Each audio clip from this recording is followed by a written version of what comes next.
black German Shepherd puppy in a red baby stroller with a pacifier in his mouth. I froze. Right there on the sunlit sidewalk outside a centuries-old church in Charleston, South Carolina, the stroller sat like a ghost, bright red, slightly scuffed, turned toward the morning breeze. And in it lay a puppy, covered in dirt, scratches across his paws, motionless except for his eyes. He was staring straight ahead.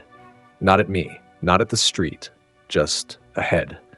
My name is Greg, and I've seen a lot in my years as a volunteer for the Charleston Animal Rescue. But this stopped my breath cold. The German Shepherd puppy didn't flinch when I approached. He didn't bark or growl or even wag his tail.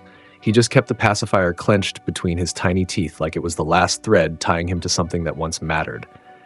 No collar, no leash, no owner in sight. I glanced inside the basket of the stroller, a worn-out stuffed rabbit. A folded blanket, a small note, stained at the edges, taped near the baseboard with trembling handwriting. He stayed when I couldn't. He's better than me. The world tilted. What had happened here?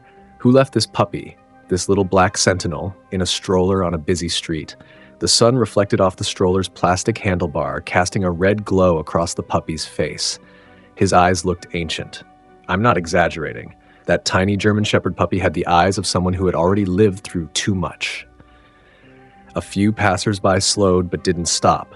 Maybe they thought it was part of a street art piece or an odd sidewalk memorial.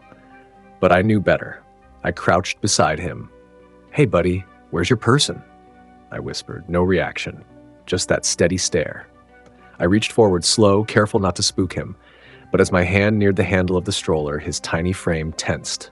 Not aggressive, protective, like a soldier still guarding something sacred. Was he left behind, or was he staying behind? I called Officer Rayner from the local precinct. We'd worked together on rescue situations before. He arrived within minutes, his cruiser lights spinning silently. "This is new," he muttered, peering into the stroller. "You ever seen something like this?" I shook my head. "No, and he's not leaving. We tried. Gently, with food, with coaxing, with patience. But that German Shepherd puppy wouldn't budge from the stroller.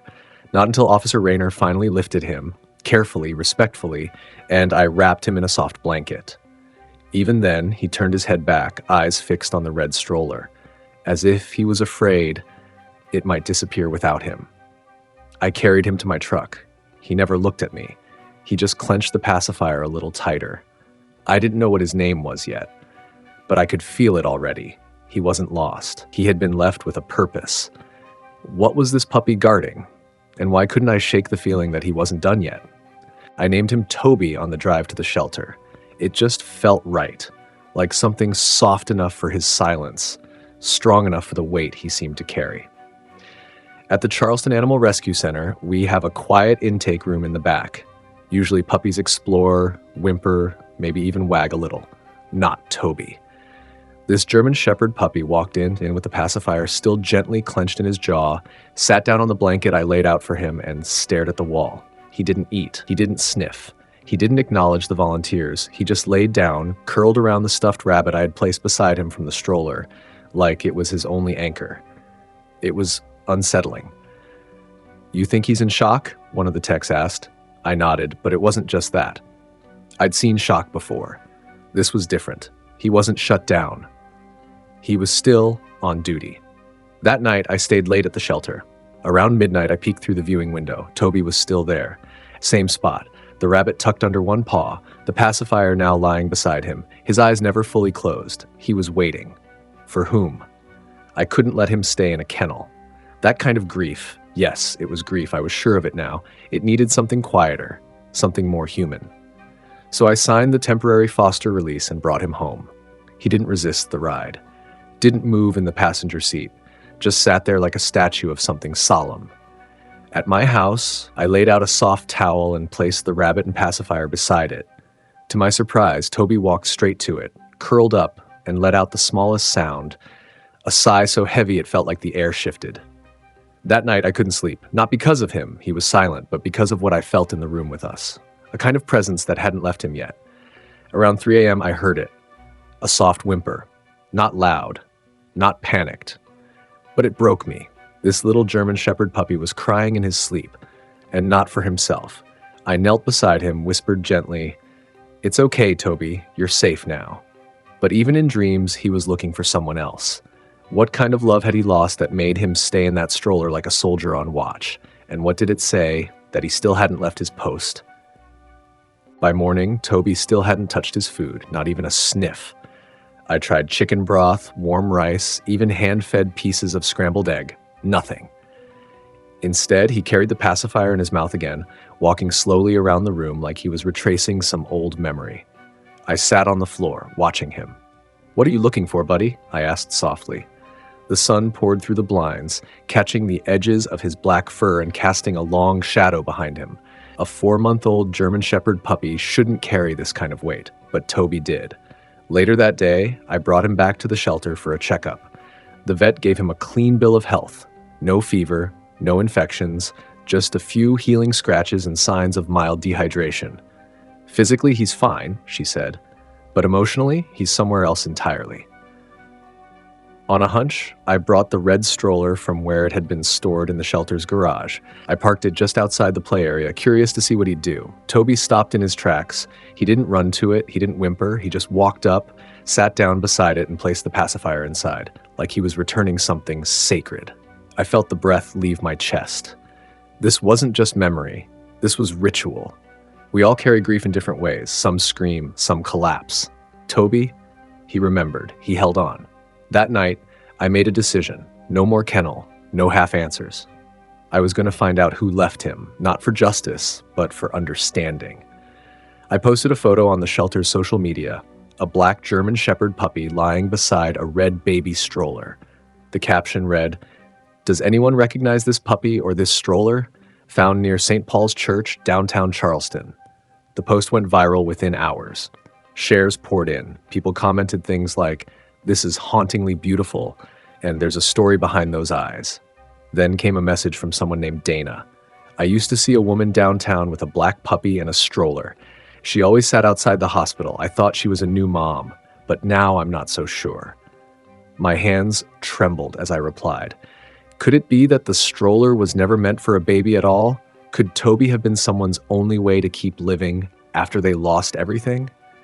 And if so, who was he still waiting for? Her name was Clare. It took 3 more messages, 2 phone calls, and a volunteer who remembered her face.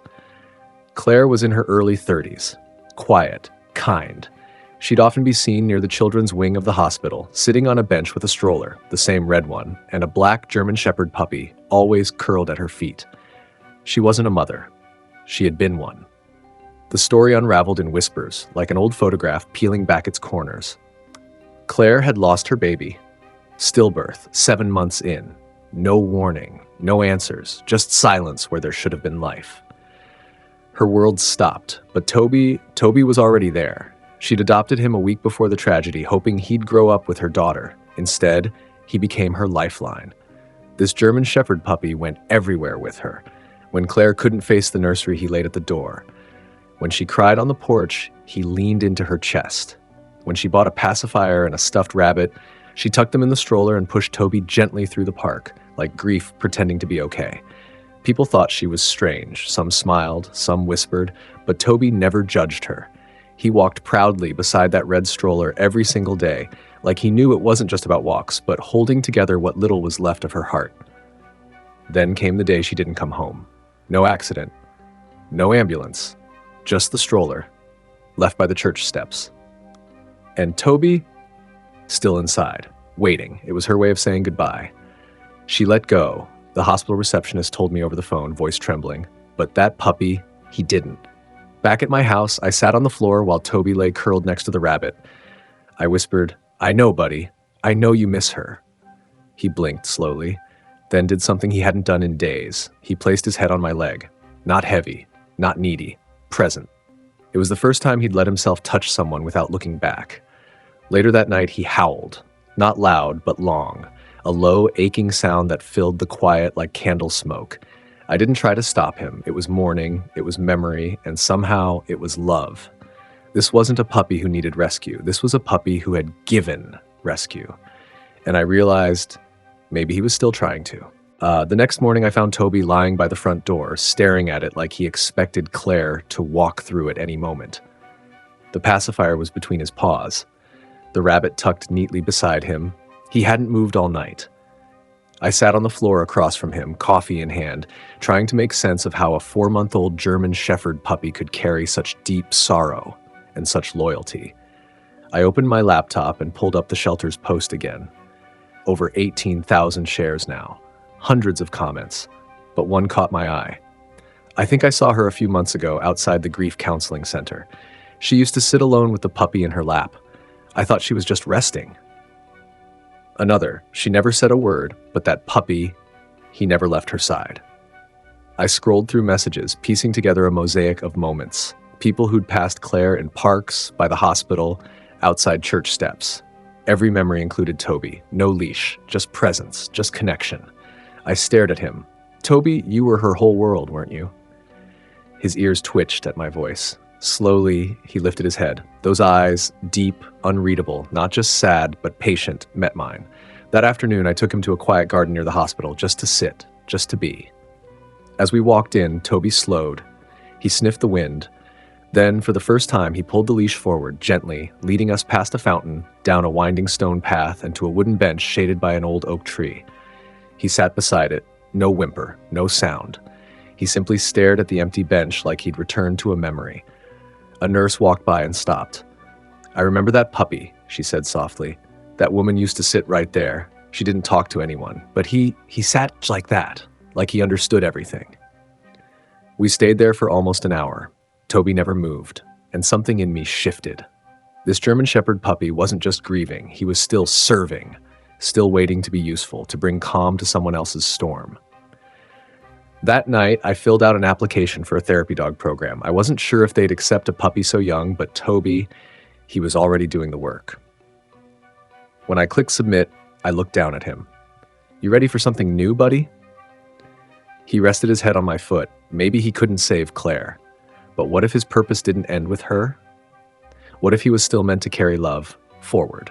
The first time Toby walked into the therapy dog evaluation center, the room fell silent. Other dogs barked, pulled at leashes, wagged nervously. But Toby, this 4-month-old black German Shepherd puppy, walked in like he'd done it 100 times. Calm. Still. Observing. He didn't look like a puppy. He looked like a presence. The trainer, a woman named Melissa, with 20 years of experience in trauma response canines, knelt in front of him and extended her hand. Toby didn't jump, didn't lick. He sat, watched her face, and then placed the pacifier, which he had carried in that day, softly in her palm. She looked up at me, speechless. I didn't teach him that, I said. That's all him. We moved through the evaluation. Toby passed every station with quiet grace, unexpected for a dog his age. When a toddler dropped a toy and burst into tears, Toby didn't flinch. He approached slowly, sat beside her, and simply leaned in until she stopped crying. Then he stayed. Melissa turned to me afterward. He's not trained, she whispered. He's called. I knew what she meant. The pacifier, the rabbit, the stroller. They weren't props. They were Toby's history, his memory of love, and somehow his gift. We started visiting nursing homes and children's centers twice a week. No command needed. Toby always knew where to go. Once at the pediatric oncology ward, a boy named Sam refused to speak, wouldn't eat, wouldn't even make eye contact with the nurses. Toby walked in, sat beside his bed, and slowly nudged the stuffed rabbit toward him. Sam touched it, then reached for Toby's fur, then smiled, for the first time in days. Later, one of the nurses said, "That puppy just opened a door we couldn't find." And again, I thought of Clare, of how she must have sat on those benches with the same silence, the same emptiness, and how Toby held space for her pain, wordlessly, faithfully. Now he was doing it for others. This German Shepherd puppy, once left in a stroller with a note, was building bridges between broken hearts. He didn't play like other dogs, he didn't chase balls or chew bones, but give him someone grieving, and he became whole. Toby wasn't healing from trauma. He was healing for everyone else. It was a cloudy Saturday morning when we got the call. A young mother had come into the shelter, not to adopt, but just to talk. She'd lost her baby during childbirth 6 weeks earlier. Her husband had returned to work, family had flown home, and the house, she said, had become unbearable. "I just wanted to be near animals," she told the front desk volunteer. "I don't want to talk. I just want to sit." I was in the back with Toby, sorting supplies for an upcoming fundraiser, when the shelter manager poked her head in. "Greg, I think you should bring him out here." Toby didn't need direction. He walked beside me into the front room, stopped just inside the doorway, and looked at her. She was sitting on the bench by the window, arms wrapped around herself, eyes glassy. He walked forward, slow, careful, and laid the pacifier at her feet. She stared. For a second, I thought she didn't understand. But then she bent down, picked it up, and whispered, "I used to have one just like this in the diaper bag." Tears rolled down her face. Toby pressed his side gently against her knee, then lowered his head onto her lap. She didn't pull away. She let out a sound, not quite a sob, not quite a breath, and finally leaned forward, folding herself around him. They stayed like that for 20 minutes. When she finally looked up, her voice cracked. "What's his name?" "Toby," I said softly. "He was left behind too." She nodded. "He understands." Later, after she left, I stood in the doorway of the quiet room, watching Toby rest beside the rabbit and pacifier like always. But something had changed. He wasn't just waiting anymore. He was giving. He had become a vessel, not just of memory, but of connection. Somehow, this German Shepherd puppy had learned the language of loss and turned it into something gentle. That night, I took him back to the church steps where I first found him. We sat beside the spot where the red stroller had been. Toby sniffed the bricks, circled once, and laid down. Calm, not restless, not watching, just still. The wind was soft. The same bench across the street sat empty. "You did good, Toby," I said. "She would be proud." And for the first time since I'd met him, Toby wagged his tail. Not fast, not wild. Just once. He didn't move on. He moved forward, with love. The shelter applied for a special feature in the Charleston Post and Courier, a series highlighting therapy animals changing lives across South Carolina. They asked if Toby could be included. I wasn't sure at first. Part of me wanted to protect his quiet story, to let him keep offering comfort without flash or attention. But another part, the part that watched a grieving mother exhale for the first time in weeks, knew that sharing his journey might help more than just the people he met in person. So I agreed. The day the photographer came, Toby sat patiently under the oak tree in the garden behind the shelter. He had his stuffed rabbit beside him. The pacifier hung from his collar by a soft ribbon, not for show, but because he always wanted it close. The article went live on a Wednesday. The title read, "Toby, the puppy who stayed when the world let go." Within days, emails and letters poured in. Parents, veterans, nurses, grief counselors. Even a chaplain from the Children's Hospital wrote, "I don't know this puppy, but I feel like he knows me." We started getting requests from hospice centers, women's shelters, schools, places where pain lives quietly. Toby went, always gently, always silently.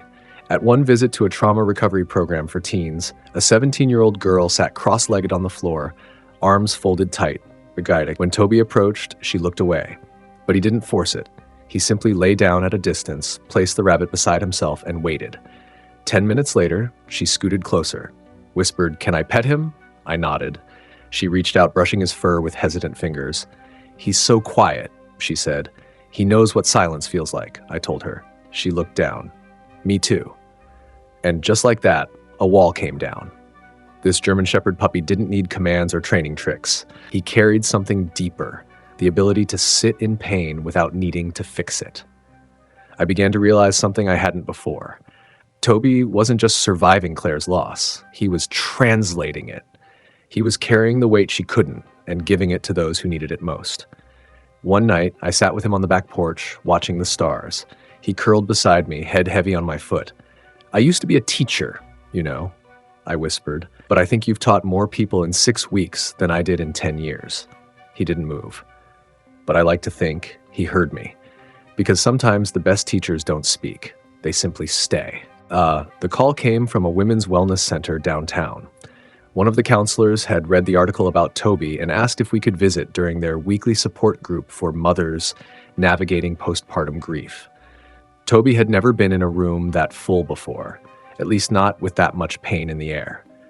12 women, all seated in a circle. Some cradled blankets, others wore hospital bands still wrapped around their wrists. The counselor explained that they weren't required to talk, just to sit, share space, maybe breathe for a while. Toby walked in slowly, not rushed, not distracted. His steps were almost deliberate. He paused by each woman, just for a second, letting them see him, smell him, choose him. And then he made his choice. He padded over to the woman seated furthest from the group. She hadn't made eye contact with anyone. Her arms were tightly folded, her chin pressed down into her chest. Toby didn't nudge, didn't lick. He just laid down at her feet and set the pacifier gently on her shoe. She didn't move. For a long while, the room was silent. Then she started crying. Quietly, without gasping or sobbing, the kind of cry that leaks out after you've held it in too long. She reached down, fingers trembling, and brushed Toby's fur. "He reminds me of..." She couldn't finish. She didn't have to. The other women leaned forward, some placing their hands over their hearts, others wiping away tears of their own. Toby stayed. This German Shepherd puppy, still not even 5 months old, sat in the middle of that pain like it was holy ground. He didn't fear it. He honored it. By the end of the session, every woman had touched him. One left the room holding the rabbit against her chest. Another asked if she could volunteer at the shelter. And the quiet one? She stayed after, sitting on the floor beside Toby, just breathing. "Did he lose someone too?" She asked. I nodded. Someone he never stopped loving. She looked at me with eyes that had finally softened. Maybe that's why I trust him. On the drive home, Toby fell asleep in the passenger seat, the pacifier resting under his chin like a pillow.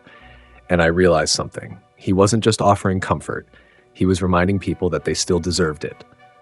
Toby wasn't here to erase grief. He was here to witness it. To prove that even in our worst moments, love doesn't leave. It just lies quietly beside us until we're ready to feel it again. It happened on a Thursday afternoon. The Charleston Community Wellness Center was hosting an open event for families dealing with loss. There were booths, therapy groups, and speakers. But the crowd was quiet, the kind that speaks in lowered voices and carries grief like an invisible weight. Toby and I were invited to sit in the children's wing. The idea was simple. Let the little ones pet the puppy while their parents attended the sessions nearby. But Toby had his own plan. He tugged on the leash gently but firmly, guiding me away from the reading circle and toward the far corner of the room. There, sitting alone by the window, was a woman in her late 30s. Her shoulders were hunched forward, her face turned toward the glass. As we got closer, I noticed she was holding a photograph, a baby girl, less than a year old. Her hands trembled. Toby slowed, then sat. And then, as if rehearsed 1,000 times, he did what he always did when it mattered most. He placed the pacifier at her feet. She looked down and broke. She covered her face, the photo slipping to the floor, and sobbed. Not the quiet, tearful kind, but the kind that shakes the whole body, that pulls years of pain up from the roots. I stepped forward, but stopped. Because Toby was already there. He didn't climb on her, didn't lick her face. He just leaned into her legs and pressed his head softly against her side, like a memory choosing to stay. She wrapped her arms around his neck and cried into his fur. And when she finally looked up at me, eyes swollen, voice cracking, she whispered something I'll never forget. "I haven't touched anyone in 3 months, not even my husband, but he let me breathe again." Later, one of the grief counselors approached me. "What you've got there," she said, nodding toward Toby, "is not just a therapy dog. That puppy just did in 5 minutes what we couldn't do in 6 months." The next week, Toby was officially certified as an emotional support animal through the state's trauma response program. His name was printed on the certificate beside mine, but I didn't feel like his owner. I felt like his witness. He wasn't just a German Shepherd puppy anymore. He was a vessel of memory, of healing, of something sacred that couldn't be taught or trained. Back at home, I placed the certificate in a frame right next to a photo of the red stroller still and silent on the church sidewalk. Toby lay nearby, resting beside the stuffed rabbit, the pacifier now a little worn and weathered, but he kept it close. Always. Not as a toy, as a promise. These days, Toby walks beside me into places I never imagined I'd return to. Hospice centers, recovery homes, grief circles where silence used to rule the air. But when Toby enters, something changes. It's like the room exhales. He doesn't wag his tail like other dogs. He doesn't beg for attention. He offers it, quietly, reverently, the way only someone who's lived through loss can. At the shelter, new volunteers come and go. Some don't understand at first. He doesn't play? They ask. He doesn't have to, I say. He listens. Toby now visits the shelter twice a week, not for himself, but for the others. He lies next to the scared ones, the ones trembling in corners or growling out of fear, especially the puppies who've just been surrendered, confused, and broken. Toby never barks, he just sits near them, sometimes placing his rabbit beside them like a peace offering. Last week, a new mom brought in her 6-year-old daughter, Mia. The girl was quiet, eyes darting between every kennel. Her brother had died 6 months before in a car accident. She hadn't spoken since. Toby approached slowly, sat beside her. She didn't move. But then, he did something I'd never seen him do.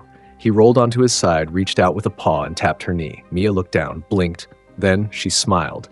It was small, but real. "He's funny," she said. Her mother broke into tears on the spot. It wasn't just what Toby did. It was who he was. This German Shepherd puppy had become something I didn't have a word for. More than a pet, more than a companion. He was a bridge between silence and sound, between loss and life, between those who had given up and those still holding on. At night, he curls on the same blanket in my living room, Pacifier tucked beneath his chin like a soldier resting between missions. Sometimes I catch him staring at the front door. Still waiting. Not for Claire, but maybe for someone else who needs him next. And I think that's the most extraordinary part. He never stopped being loyal. He just learned how to carry that loyalty from one broken heart to another, with love, with memory, with purpose. Toby wasn't just a rescue story. He was a chapter in someone's grief and a whole book in someone else's healing. This little guy's journey from abandonment to rehabilitation shows how important nonprofit rescue groups really are. Caring for a rescued puppy is more than love. It's responsibility. It's pet care. It's listening when there are no words, staying when others can't, and giving when nothing is left. Toby never forgot where he came from. He never let go of the love he once knew. But instead of being trapped by it, he turned it into something powerful, something quiet. Every person he touches carries a piece of that stroller, that rabbit, that pacifier, and somehow that love Claire gave him lives on in all of them. Toby taught me something no classroom ever could.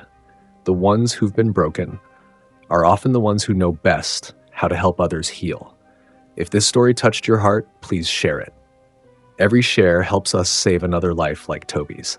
Join our Brave Paws family. Be their voice. Be their hope.